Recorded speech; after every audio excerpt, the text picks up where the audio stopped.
Never quit. Don't let pain keep you down. Just work through it. When I talk about pain, not just physical pain, the pain that hurts your heart, and just cherish every day because you don't know what you're going to have tomorrow. And I'm just a believer. Don't give up. Hello and welcome to the Stroke It podcast. I'm Jenny Townsend, your host. Thank you for joining me. I'm so excited for you to be inspired to live your life fully, to take ownership of your time, your schedule, and your life, but most importantly, learn and grow and develop personally and professionally. Myself and others are going to share life lessons that we've learned through leadership, through heartache, through pain, through struggles, and we'll be sharing some success stories with you as well. Super eager for you to dive in, learn, and grow. And once again, just take ownership of your life today. Hello and welcome to the Stroke It podcast. I'm Jenny Townsend, your host. I am so excited to have my guest today here with you. We are going to be talking about employee, yourself, friends, and family. We're going to be getting a little personal as well, so you're going to want to tune in. My guest is known as Mireya Eavey. She is the VP of Partnership Development at Credit Union One, leading business development, financial well-being for university students and employees of organizations. She works with organizations to take them from good to great, development of employee financial wellness, and retention strategies. She was the founding executive director for Career Edge Funders Collaborative for 11 years, an organization that connects funders, educators, employers, and community-based organizations to provide an exceptional labor force for growing industries by leveraging community assets and high-performing workforce partnerships. She has played a critical role in engaging workforce and employers to create better future opportunities for those currently employed and those moving into various work sectors. She has also been noted and has received awards as Workforce Leadership Award in 2013 and 15, the Stevie Awards for Women in Business named for her Female Executive of the Year in 2016, and Women in Business Initiative Award in 2016. She also has the best title in the world, which is mom. So if you don't know this, my guest today is also my mother, who is going to be joining me for this special episode dropping around Mother's Day, which I felt was the perfect fit. So Mom, welcome. Thank you for having me, Jenny. You brought tears to my eyes, giving me the mom title. I think that was the best one. Well, I'm super excited to have you here today. So before we get started, I would love for you to share with our listeners today what season of life you're in, where do you live, and what inspired this most recent role that you're actually in today. So my season of life, I'm at the top climbing down of your career, where I have reached my career goals, but life just gives you a different pathway. And so I moved to Dahlonega, Georgia after the pandemic, and I had finished what I felt Career Edge Funders Collaborative. I felt that we had reached the goals that we were given to be able to upskill workers, and I just felt that grant and that organization, I took it as far as it could go at that time. And so we decided, because we're hikers and we love the mountains, we moved to Dahlonega, Georgia. A colleague that I was on his board for 8 years of a credit union, as soon as he heard that I was leaving, he hired me as a consultant of the credit union. And then I became an employee, and now I am working for Credit Union One. And I have to say, don't ever think your career is over when you think it is, because something can inspire the mission in your soul, and you're going to go for a different career and you're going to keep going. I don't think there's an age to retirement right now. Well, what's so interesting is that David and I were at your house when you guys were in, I think, Alaska with your friends, or maybe you guys were doing Yellowstone. And I put all those cards around your house, and David had put in the card in your office that this will be was it your most wealthiest season or decade? Right. My greatest journey, that I was approaching my greatest journey in life, which then shortly after you got the role in the VP position with Credit Union One. So awesome. And I know that you love hiking. And so my mother is an avid hiker. She obviously moved to Georgia to hike, and they were traveling traveling and RVing and staying places in the weekend, and they were hiking the sections of the AT as well. And so her and I started this thing a couple years ago where I went up to Georgia and we hiked, and we did a hike from Amamacola Falls to Springer. And then just most recently we did Blood Mountain, which I thought was easy. She scared me, was gonna made me think it was gonna be super, super hard, but that was a beautiful hike. And when we got to the top, it was snowing, and we just booked our next hike, and we're gonna be going to Sedona and doing a women's hike for 4 days, and we're looking forward to that. So that'll be quite fun and quite an experience. So anyway, so we're looking forward to that. So I want to encourage you, since it is Mother's Day, to create some memories with your mom, or maybe it's not even your mom. Maybe it's someone that's like a mom to you, or if you are a mom, want to make sure that you create the time to spend with your daughter. I know that we all get super, super busy, and, I feel like we have probably a better relationship now that you don't live in Sarasota than we did when you did live here, That's because we're true. making the most of our moments and time together. And so I do want to encourage anyone listening to schedule some time and create some fun, because, you'll have those lasting memories. For those that don't know, I lost my mother-in-law just earlier this year, and I'm so grateful that I spent the time that I did with her, because I have all of those wonderful memories to hang on to and live. When I'm having a bad day or when I'm thinking about her, I can always think about those times that we shared together, which were amazing. So anyway, okay, so let's get right into the podcast. I always love to start with the love languages because I think they're super important. I didn't learn about the love languages until David and I were going through our hardship of marriage, and that's when David gave me the book and I was able to learn about them. So how did you learn about the love languages?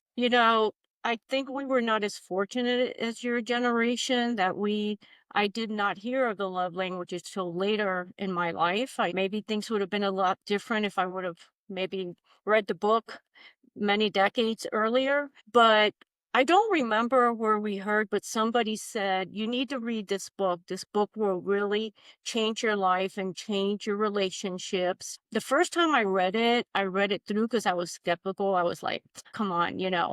But then I read it again because I couldn't figure out which one was mine, because I felt that every one of them is a little piece of you. So, but I had to figure out which one did I connect the most with, which was active services or active service. And throughout my life, now I understand that that was very important to me at a very young age. I am a very strong-willed, determined woman, a solve problems, and I didn't believe that I needed anything from anybody to fulfill me.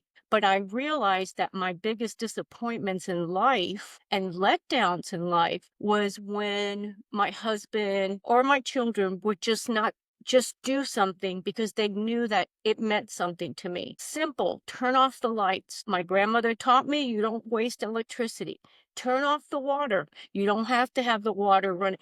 Just those little acts mean so much to me, and I never knew till even after I read the book. I didn't know how it related to my life. But as life went on, I started to realize, wow, that is important to me. So do you have in your house about the light switches turn off to show me that you love me? So, Jenny, I'm not a posted person that puts notes everywhere in the house, because, again, that goes against if you're really doing it because you realize that that's something that means something to me. And it's so easy. Those little tiny things will make me happy. Because I will sit on the couch and look at that light that somebody didn't turn off, and it will get to me. It's Yes. ingrained. I grew up at a time when we did not have a lot of money, and my grandmother, that's how she taught us to save. You save every penny. It's just like peeling a potato. If you left even a piece of potato on that skin, my grandmother would have a fit, because that was food you were throwing away. So I have this whole light thing as well in me now. So if David leaves the light on in the hallway, I cannot sit on the couch and relax until I get up and go turn that light off. And it drives him crazy. Obviously, I'm Nima is sorry. with me as well. So, okay, well, let's get into the meat and bones of the podcast. Once again, we're going to be talking about employees. And I know this is a area that you're passionate about. I know a lot of the work that you have done the past 20 years has all been about engaging with employees, training employees so they can earn higher wages. That way companies can retain their talent. I know that you have worked with a lot of businesses to enhance their HR department retention and a lot of other things as well. So let's talk about the financial well-being for mental health and how that impacts the employees. Yeah, absolutely. Just a little bit when I was leading Career Edge and we were building the program, and it was all about providing funding for entry level and mid level workers to be trained to move up a career ladder. And I would work very closely with the employers, and they would go through the training. And of course, they had to provide raises as they got certifications and they moved up. Well, talk about a few years later, the employers would come back to me and they would say, we've given the raises, we've provided the training, and they still need to come to us for advancement on their pay, or they leave us for 25 cents across the street and we've made these investments. That's when I realized that we needed to set the foundation, and that was the financial wellness piece. And we did it with partners, and we called it financial literacy. We brought that to the employers, but it was not enough because we have learned that you have to change behavior. So, you have some people that talk about financial wellness, financial education, financial well-being, but you have to work on changing the mindsets, the habits that, let's say we're talking about employees, the employees have. The other piece of that was that we really didn't have financial institutions that had the products that the individuals needed. Maybe they've messed up their checking account. They can't open up a checking account. They've ruined their credit. They cannot, be able to get any loan. So what ends up happening, the effects of that is they buy a car that's going to break down 3 weeks later. So then they don't have transportation to work. So all of those experiences and listening to that is when I realized that we needed to build something. And, I did it at the credit union. At the credit union, to have some products to offer to the employees, because a lot of times we do financial literacy and they were glazed over, right? Like they were like, I don't even know why I'm listening to this, because they didn't understand how important and the impact of setting your financial plan in place. And I'll just give you a few little examples. Just having a better credit score affects your car insurance rates. It affects if you're going to move into a place, if you have to give a deposit. It affects your car loans. It affects so many different things, and it's not just that you're going to go buy a car and you get declined. It's everything else affects you. So that's when we decided to build a financial wellness program in conjunction with the employers. I went and talked to them. I said, all right, so if we're going to build a financial wellness or well-being program, as we call it, as Credit Union One, what do you want to see? And they're like, we want to see that they're not coming back for payday loans. We don't want to know that they're calling us because their car broke down. We want things to change, because you can do a lot of coaching, but if you're not teaching some of that, the tools to have a plan and stick with the plan, it takes a while to break those habits. Right? They revert back.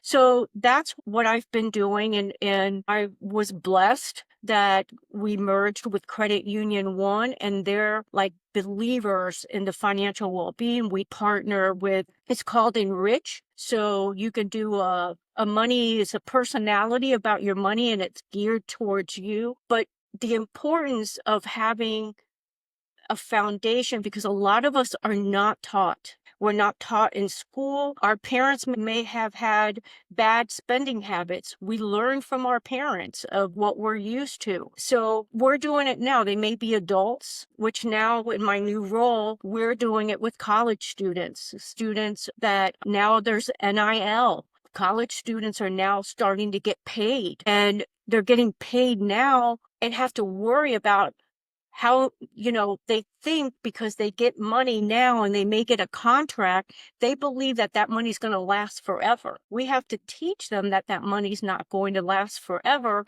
They have to plan it and plan out, just like NFL stars. You have Cam Newton, who was just in the paper where he's broke because they believe that they're going to make $4 million, let's say, and that's going to last them 30 years. It's not. So those are some of the things that we're working on and we truly believe in because we want to set individuals to have their best life and not worry about stressing over money. The stress, if you think about it as an employer, money stress, your employees get hurt, they don't show up, they don't do a good job. It affects so many things in an organization. And that's where we also believe this also helps with mental health because that affects your mental health. You get sick, and then The it's a stress, circle. the anxiety, the whole thing. Yeah. Exactly, exactly. So we're very committed at Credit Union One that we're just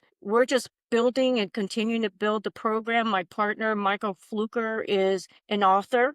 So anyway, I could go on forever because this is my passion. Right, right. And I love that and I understand it. And obviously as an employer and dealing with individuals, I've had where I've had to give raises and then they come to me 6 months later and they want another raise. And I'm like, but I just gave you one. And it's because they went out and bought a brand new car with a $600 car payment. And I'm like, if you're living to paycheck, why are you spending $600 a month on a car payment? Well, number one, they don't know how to purchase. Number one, they probably had really high or a really low credit score, so their interest rates are really, really high, or they didn't have enough down payment because they didn't budget for it. So employers are dealing with this all the time, and I have brought in people to speak to my employees about financial literacy and, consolidating it or working on their credit.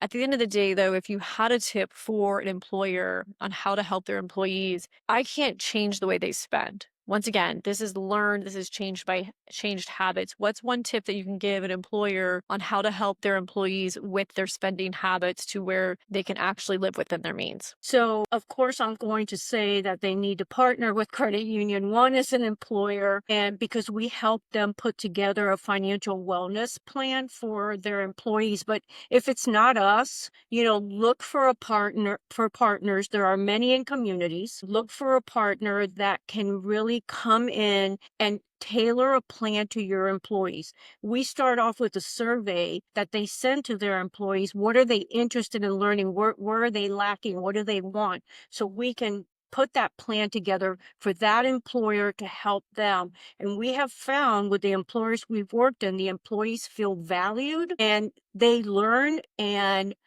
the habits have changed and turnover has been reduced by the group of employees that participated. It really does work. And that employee is going to think before going somewhere else because that employer cared enough to invest in them because they're really investing in them. Yeah, I would say that that's probably one of the biggest struggles right now with a lot of the women that I'm talking about and business owners is retaining the employees, keeping them happy. And obviously, we're having to pay our people way more than we were paying them a couple years ago based on inflation and just the value, the cost of living, a lot of different things as well. And obviously if you're going to be doing that, you have to charge more for your services. And how much can you charge? I do feel like running a company right now is a little bit harder than it was a few years ago. Each year has its different challenges, but I would say workforce is probably the biggest issue with a lot of conversations that I'm having with a lot of business owners. If you are a business owner out there or you're a CEO and you're running teams, if it is about retention and about upskilling and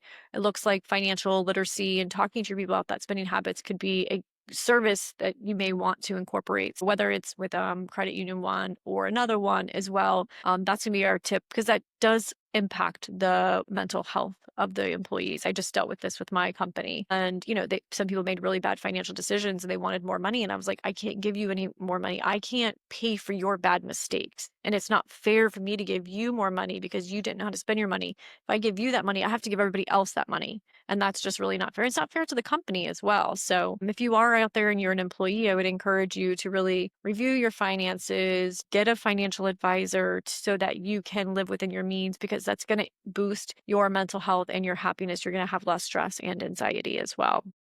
Did Jenny, you want to mention anything else about that before we move on to the next topic? I did. I wouldn't necessarily say that the employees make mistakes. It's like anything in life with skill training or learning. If you didn't learn how to manage your money and how to budget your money, um, you don't even know that you're going to make a mistake because our society is built to gratification now, buy now, charge, put it on a credit card, pay it later, 12 months. Everyone's led to debt. So I think that what's important for employers to do and to realize is that if they provide this, it's helping their bottom line. What it costs employers for employees because of financial wellness is millions of dollars a year. It's really investing in that, but I have to also speak up for the employer. The truth is they can only pay so much for certain skills in certain jobs, right? So, the employees, I mean, we're in the era where everybody wants to get out of college and become a CEO. That's not the way it works. The same thing with getting pay raises. Employers do not need to give pay raises because somebody's broke. Yeah, 100%. And that's just a challenge, but at the same time, you want to retain your people. And I've made the mistake where I have gave the raises, or someone's like air conditioning broke in their car, and it was like, I was like, just send me the bill. I paid the bill and I didn't ask any questions. And then 3 weeks later, that vehicle blew up, and then I wasted $1,500. And I'm like, so anyways, so there's just so many variables when it comes to helping your team and, supporting them. So anyways, so let's move on to the yourself chapter, because I think this is a really important chapter. So when we talk about taking care of yourself and staying true and making sure that you put yourself first above everybody else, besides above the husband, above the grandchildren, all that. Talk to us about how you're able to thrive, how you're able to remain sane most days. You still have hair on the top of your head and you're still living life. Really. So I just have to say that throughout my entire life, and life has not always been easy for me. I have always been very motivated and very goal driven. Um, and athletic. I like sports. I'm a football fan. Some people might think I'm a man because I love all that stuff, but women love it too. But I will say that from a very young age, from the Jane Fonda days and the warmer socks and the leotards, I have always worked out. That is the one thing I would give to myself. And I've had employees say, wow, I can't believe it. Here you go. You don't miss. You don't miss working out. That has been my mental health. And that's what has driven me to be able to continue to do the things. But I like challenging myself as well. Are you looking to enhance your relationship with yourself? If so, get the Stroke It Guide. My book is available on Amazon and on my website. Not only is my book going to help you with your personal journey with yourself, but it's also going to help you with the relationships of other stakeholders in your life. For instance, your spouse or partner, your employer, your employees, your friends, or your family members. And of course, because the title, there is a chapter for your pleasure, which is the last one, in the bedroom. The book offers lots of great tools and resources. There's a lot of great downloads, and it features many of my podcast guests, and they have thousands of downloads and resources that are worth a lot of money. So you're going to want to get my book today. You can buy that on Amazon or on my website, and you can change and take ownership of your life today with one simple click. And and I've had injuries. I think I have a high tolerance for pain, or I have a very strong mind because I do not let pain define me. And I hiked a whole week with a sprained ankle. Well, I couldn't get off the mountain because we were on the AT and the truck was on the other end, so we had to get to it. But I can just say my working out has saved my life more times than not. And hiking was a secondary activity that I found during a very dark time in my life. And when I got on that mountain, and it was painful the first time, and carrying a backpack and going 60 miles, I realized that there are things outside nature can cleanse your soul and heal you. Yeah, I love that. I know that you have spent a lot of time on the trail, and No worries as well. So talk to us about like the benefits of the hiking or maybe some thoughts that go through your mind or maybe the views that you see that maybe would inspire someone to start walking more or plan the hiking trip or to overcome the injury to get to that mind space to go and book the trip. Because I think a lot of times people say, I want to do it when the time is right, or they wait, or they make a tons of excuses of why they can't do it. So talk to us about owning that decision, making it a priority, and then the benefits of getting out there. Sure. So the fun begins before you even get on that trail because you're pulling out your AT map. You are charting out what you're going to walk. You start at your point A to get to where your campsites are going to be, and just envisioning that and putting your food together and your backpack, the excitement just builds. You have an energy because you're like, oh my gosh, I'm going to do it. And you start looking, oh my gosh, second day, we're going to go up 3,000 feet. It's straight up. And you're excited. So you can't wait to get out there. Now, when you get out there and you put on that, for me, and I'm not a big person, a 28-pound pack, and you're going to carry it as you're going up and you're on the trail, your mind cannot consume anything else but walking on that trail to make it to where you're going that day. Um, there's pain. I've had sections of the AT that have almost broken me from walking on routes, and it hurts. But when you get done at the end of the day, that you are setting up your tent, and I got in the streams every night because I cannot stand being sweaty at night when you're in your sleeping bag.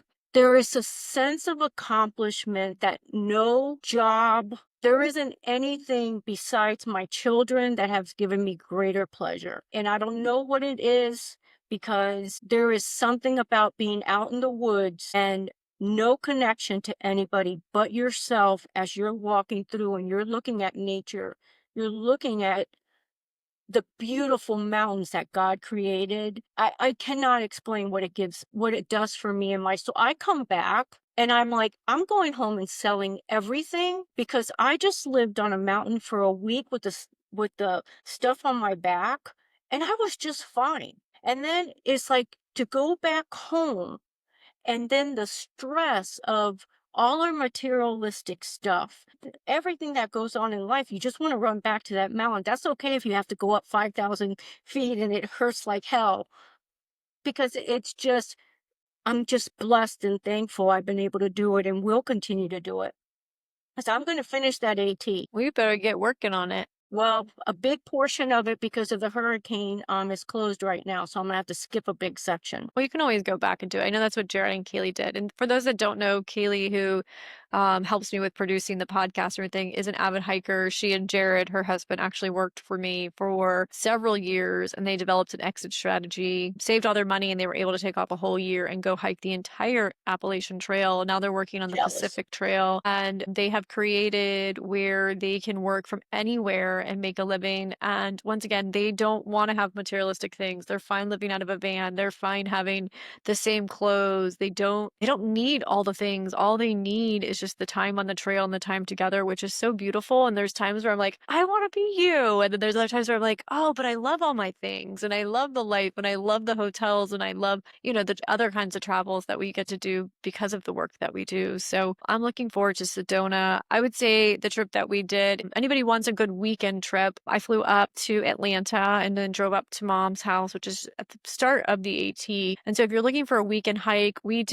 started at the top of the falls and hiked up to this place called Lenfoot Inn, and that's Len, foot with an E and in. And then we did this family style dinner. You do a family style breakfast as well, and then you hike to Springer, and then you come back, spend the night, and then you come back. So it's a great 48-hour trip. What was it, 16, 18 miles? Yeah, 8. Well, it was, yeah, because you go, yeah, Something like that. So anyways, Something and it's like that. relatively cheap. I I don't mean, know. she had said, she goes, "Oh, I got us a hotel or a hostel or something." So I'm thinking there's going to be a wine bar and a cocktail, and I'm going to be sitting on the mountain. And it's like old school bunk beds, like you would at camp. And so we had tons of fun. I know I was sharing the experience on my story, and still to this day, people are laughing about our time together. My mom cannot braid hair whatsoever, even though we grew up on a farm and there was horses and there was all these animals to braid hair on and she could practice on. She never mastered braiding hair. So I think I'm going to add that to your bucket list, or do not even care. You know what, Jenny? I've lived without it. I'm perfectly fine. I admit I never taught my daughters how to put on makeup or do their hair because I didn't do it. That was not something I did for myself, so I didn't learn it. Yeah, but that's okay. You taught us lots of other great things that actually matter. So, yeah, I would encourage anyone to and you're part of a lot of women's groups and you do women's hikes on the weekends and retreats and things like that. So, why don't you talk about that? If someone does want to do this, but maybe their partner isn't interested in hiking, talk to them about women's groups that you've been part of and hikes. Yes, well, I mean, I've done REI and now we're going to do that wild trek, but you can become a member of the AT or the Benton McKay group. And if you're a member, they put hikes up on their website and they'll do day hikes. They'll do 2-day hikes, but it's a good way if you don't have someone that's going to go with you, that's a good way if you want to go with some other people. The one thing is you're going to find that you don't mesh with everybody on the trail. Everybody has a different speed. Everybody's out there for a different reason. So you just have to find your way when you're there. You may meet one person that they walk at the same speed as you. I don't like to talk on the trail, so you may find somebody that's like me that doesn't like to talk. But if you like to talk, they're way up there and they're talkity, talkity, talkity, and I start backing off because I don't want to hear all that. So you just have to find your type of group that you want to be with, because when you're on that mountain and you're with that one person, you better mesh with them. Right. And I do want to encourage you, no matter what your age is, that you can get out there. We saw a lot of older people as well. I was actually just hiking the hill the other morning, and these ladies were in their 70s and one was like 82, and they had the backpacks, the sticks, and they were getting ready to go on the AT. So it doesn't matter your age. At the end of the day, it's about your stamina. And obviously, if you're walking every day and you're working towards it, and if you're working out like mom has done her whole life, I still remember going to Shapes back in the day and all of the times we spent there as well. So I just went to the new Shapes that was off of Fruitville the other day. So yeah, it brought back a lot of memories. Okay, so let's get back into the segment and let's talk a little bit about friends and family. And obviously, anybody that does know you knows that you're a very direct and honest person. I have the same issues that some people don't always like what I'm saying or the way that it comes out. Kaylee always had to like rephrase. Well, what she meant to say was this. Depending on what we say to some of our friends, they could get upset with us. Why don't you talk a little bit about how you have encouraged the friends that you have, and you've had the same group of friends that you've had for 15, 20 years or longer? A lot longer than that. So, one thing I'm going to share, Jenny, you just brought up about I'm very direct. I've always been true to who I am in my career or in business. And you're right, there's a lot of people, not people, a lot of women that could be another segment that I think women there are worst adversaries in help building up other women and helping them in their career, because all that jealousy and all that stuff from high school feeds into even women in their careers. And I've always believed, and I'm true to myself. This is who I am.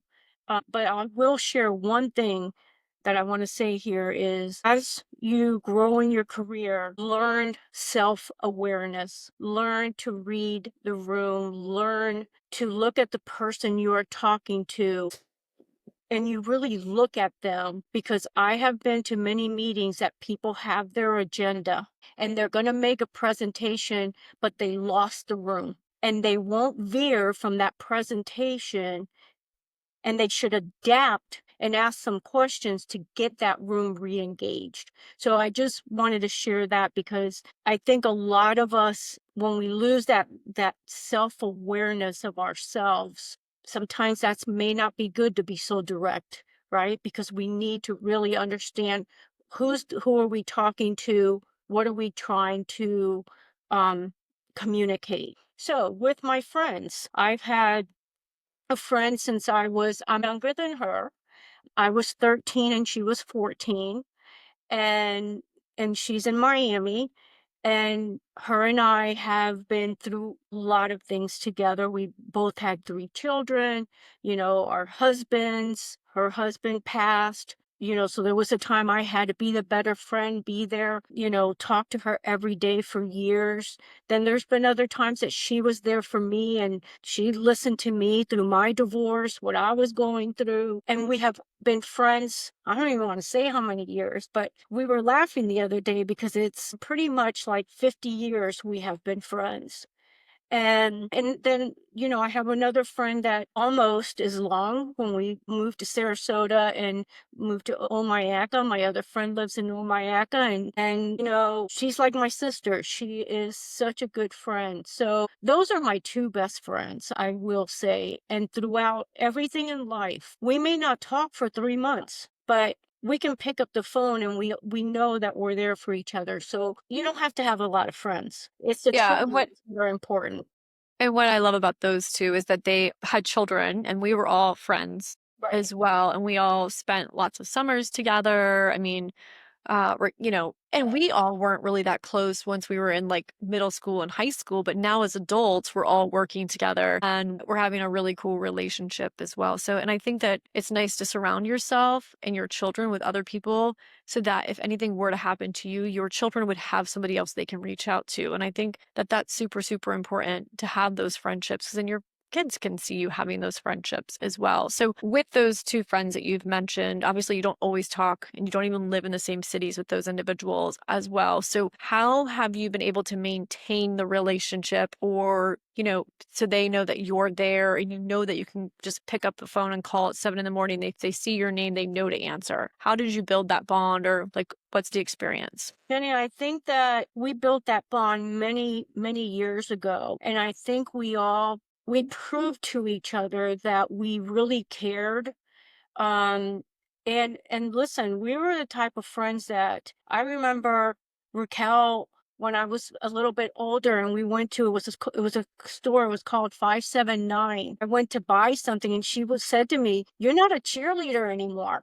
Like you can't wear that." So we've been very honest, true friends. We've gotten mad at each other. We have fought, but we have a true love for each other. The way that we still call each other. We still text. When I come to Sarasota, I go see Vicky, right? Raquel came up here with her son. She comes to see me. So we're just so connected that we don't have to talk every day. We don't have to talk every month. We just know that if that phone rings and it's one of them, unless I'm doing something like this, I'm going to pick up the phone, right? And I'm going to be there. And they know I'm going to be there for them. And I know they're going to be there for me. And the other piece of it is that we all have shortcomings. We all have stuff. Listen, Raquel and I in Las Vegas, because, I save water. So in a hotel, we got in a big fight. It happens, but you don't turn your back on your friends just because during a season of their lives, you don't like what they're doing. You're disappointed in them because, oh my gosh, you got to learn that that's who they are and you can't change them, right? I wouldn't want to change anything about them, even through the hard times and the fun times. I mean, we know each other. We know how we think. And we kind of know when you're calling because you need to talk or you're calling because you need advice. And you know it. You know it. We know each other from our tone of our voice to what we're talking about.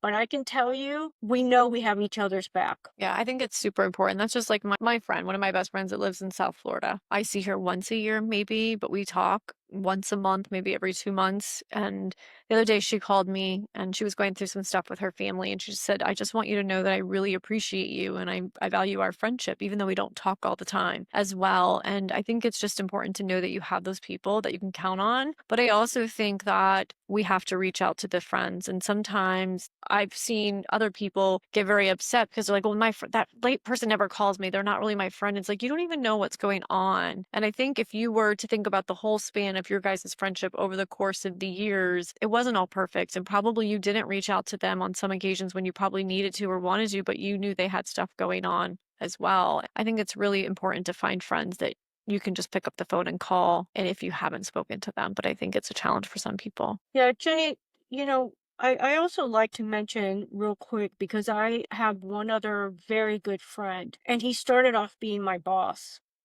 And throughout my career, like he's mentored me and has been there for me, very hard on me at times. And now he's retired and we're friends, right? Like now he hikes and he does the hikes that I wish I could do. He does them.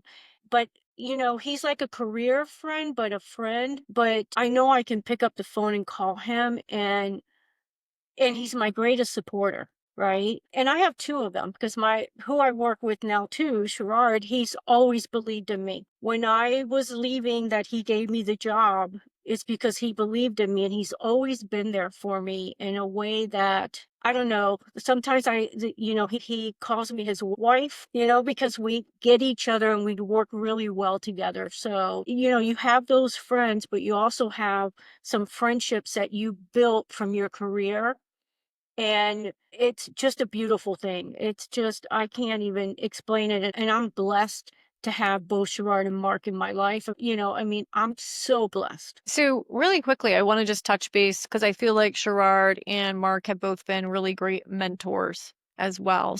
If you could talk a little bit about the importance of having a mentor throughout your career. Obviously, you've had an amazing career, then you were on the verge of retirement and then started your second career as well. So touch base about the importance of a mentorship and maybe how to foster that, how to gain a mentor, because we do have a lot of listeners that could benefit from having a mentor. Yeah, absolutely.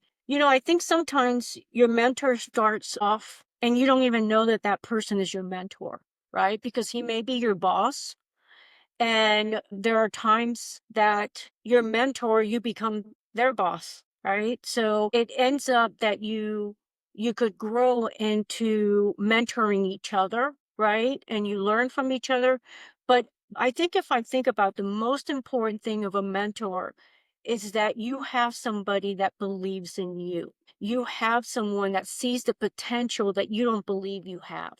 But then they're going to challenge you, and they're going to let your knees get bloody, and in ways that you may not want to be challenged, but they believe in you that you can do it. That's what a mentor has meant to me. I didn't even know I was being mentored, but I learned a lot of lessons because the one thing, if you're a mentor, you have to be honest with your mentee, but you have to listen to your mentee. What does your mentee want to learn? I am now a mentor to a young woman at our organization. And the first whole meeting was about, I wanted her to lead the meeting because I needed to understand what assets do I have that I can help her.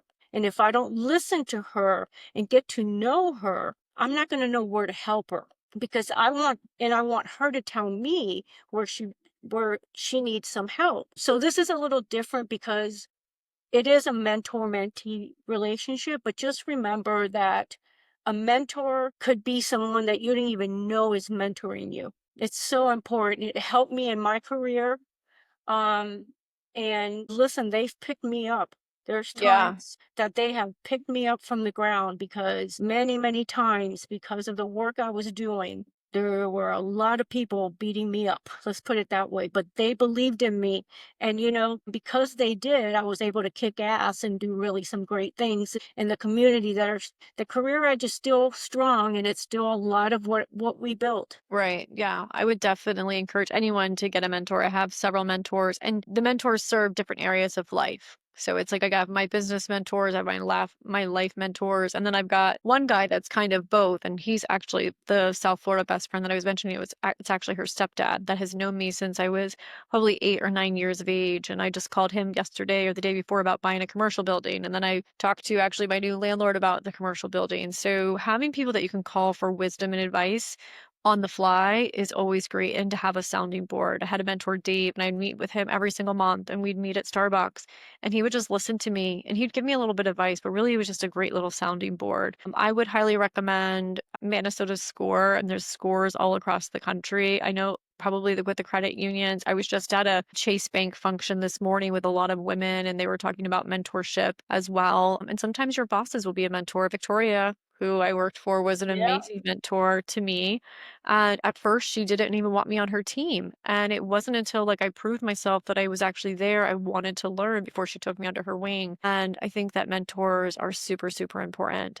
So, speaking of mentors, let's talk a little bit about the parent mentor as well, because our parents have a lot to do with our upbringing, our philosophy, our approach to life, our skill sets, and everything we have to value. And I want to say thank you to you and to dad for being amazing mentors. I feel like you both did a really great job of raising us. I think that I wouldn't be where I am today if it wasn't for you and for dad and for all the sacrifices. I think, and it's one of the reasons why I did not want to have children. I saw all the sacrifices that you guys made and all the hell that you went through and all the schooling you had to pay for, all the soccer games, every weekend doing fairs. I mean, like, you guys were these amazing parents. And I was like, there's no way I'm going to be able to do that. And I don't want to do that because I saw what it did to you guys' marriage, but then to each other, where you had to give up your entire lives for us. And so I just want to say thank you for doing that for me. And thank you for being such a great mentor as well. I don't know if you want to share with the listeners maybe a highlight of being a mom, if you can. I mean, if you want to name your favorite child too, that would be great. I'm just kidding. I know you're not allowed to do that. Well, Jenny, thank you for the compliment. I don't believe that I was a great mom. I think being a mom is very difficult. You know, they say it. I know this is a cliche, but there's not a book that tells you how to be a parent, and then life gets in the way. And our generation, I can say, we probably did a lot for our children because our parents, it was a different time. You know, what I've learned, and I'll tell you, I love being a mom. And I saw my ex-sister-in-law at one camp at a campground, and she said to me, I can't believe you moved and you left your kids. And I said to her, I see my kids more now than when we lived in the same town. And the quality time when they're here, it's just to spend time together. Because when we all live in the same place, we're all working, everybody's busy. You know, you have Jenny building 3 businesses. My son I don't even know how many businesses Derek does. And I just, I love being a mom. And I'm a grandma. And I am one of the new generation of a grandmother raising a granddaughter. And let me tell you, that's something I was not ready for. And you're racing a child that's 2 generations removed from you, right? Like, she has a boyfriend, and I asked her if they were going steady. She was like, what is going steady? Right. So, Get you with know, the 90s or I, the 2020s. It's I going got you. out. I'm there, but I'm just going to say being a parent's very rewarding, but there's a lot of rewarding things in life. So you chose not to have children. You're an aunt. You're an incredible aunt, and you get to spoil your nieces and nephew. And everybody's different. I don't know if there's a right or a wrong way, but all I can say is don't beat yourself up because you're not the perfect parent. And take it from me, don't put your kids in 10 activities because you're going to run ragged like I did. Yeah, I always say that to all of our parents. Obviously, owning a child-based business, I get my fill of children. And what's nice that I don't have to pay for them. They actually pay me to hang out with them, which is super cool. But I get the joys of seeing them transform and the impact we're making. And that to me is absolutely amazing. And I'm so grateful that I have a child-based business where I actually get to kind of be a parent, but not be a parent as well. And yeah, the auntie life is the best life. And there's actually a lot of women out there that like me, have opted not to have children. We're very happy. And personally, I have no regrets of not having any children. And there is, I think, room for both people. So I don't think that there's the right or wrong decision. So if you are out there and you're thinking about not having children, it's totally cool. You'll be grateful that you didn't, because you're going to get to enjoy a lot of life and travel and do a lot of things versus paying for college funds and staying up late worrying about where your kids are or having to chase them down. My mom can share some stories of well, I had a cell phone, but not making it home to curfew, and she would come looking for me. So anyways, but we won't go into all those stories. But anyways, well, if there's one last thing that you could leave our listeners with, would be a tip of advice, what would it be? I would probably say never quit. Don't let pain keep you down. Just work through it. And when I talk about pain, not just physical pain, the pain that hurts your heart, and just cherish every day, because you don't know what you're going to have tomorrow. And I'm just a believer, don't give up. Yeah, 100%. So, well, thank you all for joining us today. I want to encourage you to send a text to a woman, a mother,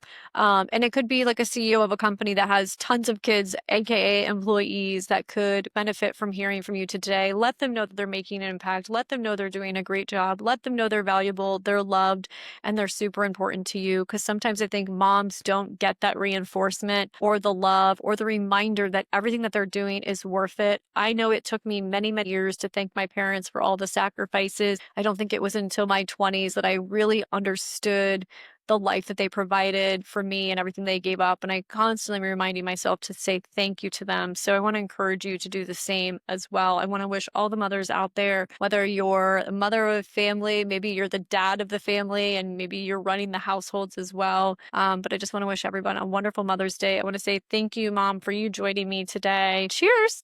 Thank you for tuning into the Stroke It podcast. I hope you were inspired. I hope you're willing and ready to take some action.